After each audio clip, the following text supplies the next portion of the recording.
Pontifical missionary സൊസൈറ്റികളുടെ നേതൃത്വത്തിൽ പ്രവർത്തിക്കുന്ന ഫിദസ് news ഏജൻസിയുടെ ഞെട്ടിക്കുന്ന റിപ്പോർട്ടാണ് പുറത്തുവന്നിരിക്കുന്നത്. 2024 ക്രൈസ്തവ വിശ്വാസത്തിന്റെ പേരിൽ 13 മിഷണറിമാർ കൊല്ലപ്പെട്ടതായാണ് ഫിദസ് ന്യൂസ് ഏജൻസി കണ്ടെത്തിയിരിക്കുന്നത്. ഏജൻസിയുടെ വാർഷിക റിപ്പോർട്ടിലാണ് പ്രസ്തുത പരാമർശം. 8 വൈദികരും 5 ആൽമായരുമാണ് കൊല്ലപ്പെട്ടത്.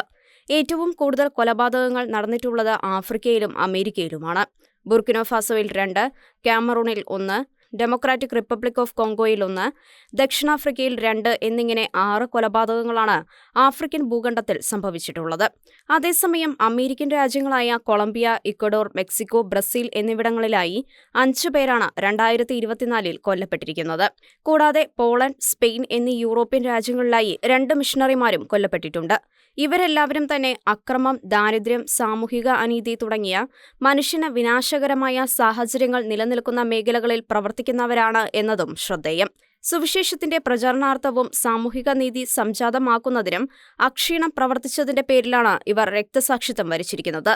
ഇതിൽ എടുത്തു പറയേണ്ടത് എഡ്മണ്ട് ബഹാറ്റി മോഞ്ച, ജുവാൻ ആന്റോണിയോ ലോപ്പസ് എന്നിവരുടെ കൊലപാതകമാണ്.